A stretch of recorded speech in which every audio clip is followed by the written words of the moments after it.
Assalamualaikum warahmatullahi wabarakatuh, and also very good morning to all my student. Again, we continue our lesson. Sedar tak sedar pelajar, kita dah pun berada pada chapter yang ketujuh untuk pelajaran kita secara online. Kita dah selesaikan chapter yang keenam, iaitu chapter fotosintesis. Alhamdulillah, kita berjaya meneruskan lagi sesi pelajaran kita dengan chapter yang ketujuh. Chapter ini dinamakan sebagai gases exchange.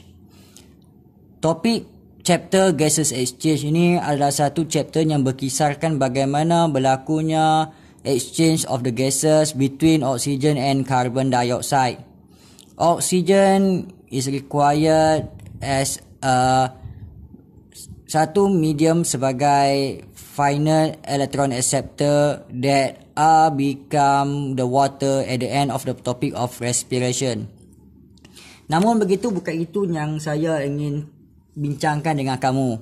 Apa yang kita akan bincangkan, bagaimanakah proses oksigen itu loaded dan bagaimanakah proses oksigen unloaded in our circulatory system. Dan kita juga akan bincangkan bagaimana proses carbon dioxide ini transport along our circulatory system. Baik pelajar, we focus gases exchange the first part dalam human, in the human. The next part we will discuss about the gases exchange happen in the stomata. So in the human, perkara yang kita kena tahu bahawa kewujudannya respiratory pigment in our circulatory system. Dalam circulatory system kita terdapat respiratory pigment. Oxygen is a very special molecule. They are required in our body in order to accept the final electron at the end of the process of the cellular respiration. So oksigen ini adalah benda yang sangat penting, terutama bagi individu yang sedang melakukan exercise. Namun begitu, oksigen solubility dalam water adalah sangat rendah. Sukar untuk oksigen soluble in the water in our circulatory system. Dalam aliran darah kita, sukar untuk oksigen ini soluble ke dalam water untuk digerakkan sepanjang salur darah. Oleh demikian, oksigen perlukan pigment untuk bind. So pigment di mana oksigen bind dinamakan sebagai respiratory pigment. So animal transport most of the oxygen bound to the protein. So animal ini akan transport most of the oxygen.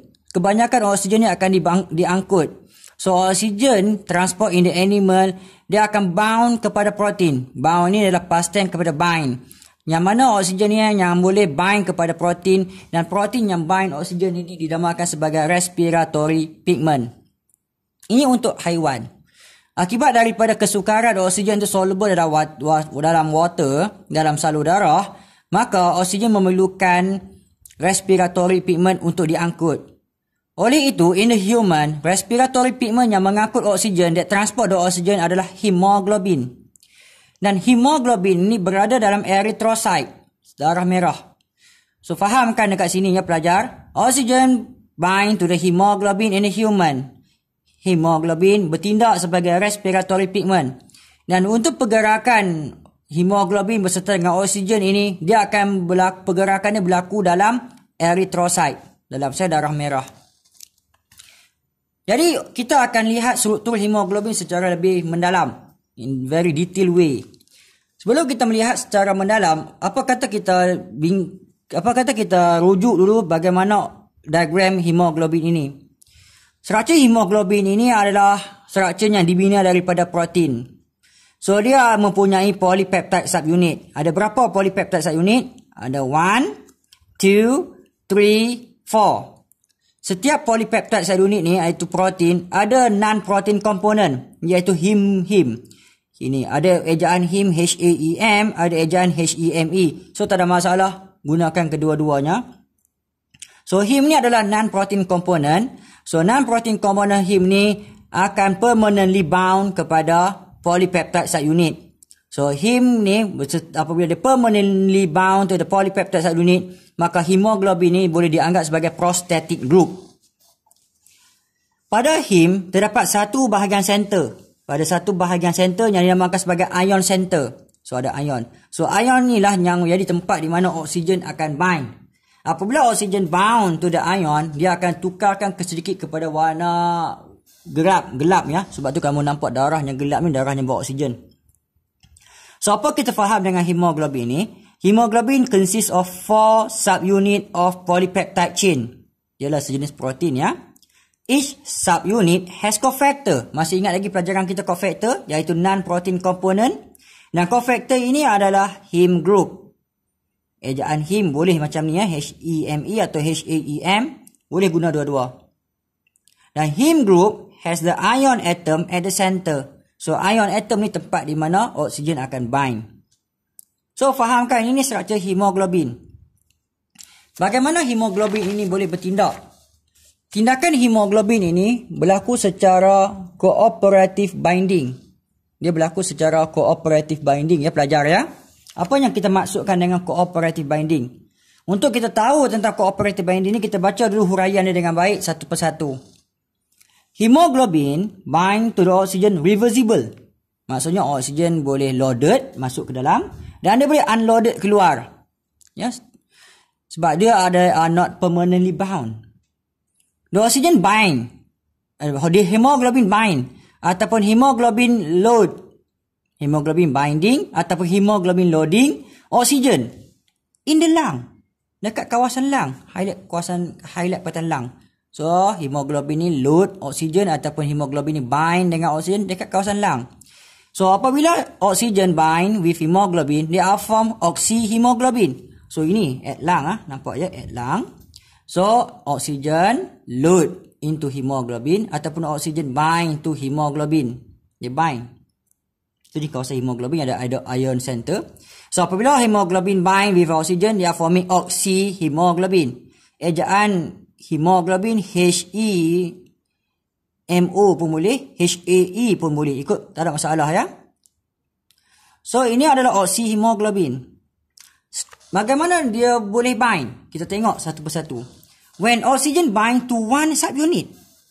Bila oxygen bind kepada one subunit,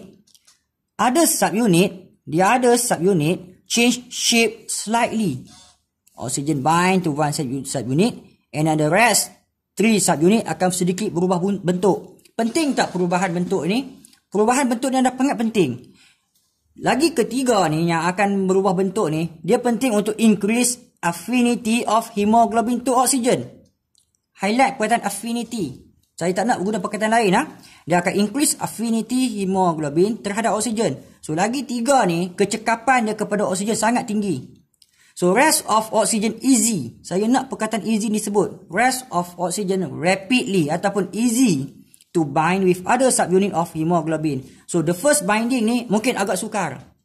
Ini macam mana tindakan hemoglobin ya. So yang lain 3 dia akan berubah bentuk, maka affinity dia meningkat kepada oksigen, dan yang ketiga oksigen lagi yang bind adalah sangat mudah. So dia akan penting kita belajar benda ni untuk kita faham bagaimana graf dibina pada pelajaran kita akan datang. So penting untuk kamu faham konsep ini supaya kita faham bagaimana kita nak buat graf tentang oksigen nanti ya. So kita ulang balik pelajaran kita pelajar. Proses cooperative binding ini berlaku dekat kawasan lung. Nanti kita akan belajar bagaimana proses release pula ya. Tindakan oksigen ni reversible. Maksudnya dia ada bind, dia ada release, dia ada load, dia ada unloading. The first binding ataupun the first loading of oksigen ini kepada hemoglobin adalah sedikit sukar. They are forming oxyhemoglobin. Namun apabila one oxygen bind to one subunit, the other 3 subunit change their shape. Penting tak kita cakap change the shape ni? Penting. Supaya kita dapat cakap lepas itu, the affinity of the hemoglobin to the oxygen increase. Apabila affinity dia meningkat kepada lagi 3, maka rest of oxygen easy to bind with the other subunit. So, dia akan menghasilkan satu bentuk curve berbentuk sigmoid shape. So, bagaimana curve ni berbentuk sigmoid shape? Kita akan bincangkan pelajaran ni pada akan datang. So, good luck to all of you. Study smart, study very well, dan study dengan lebih cekap semua pelajar ya. Bye.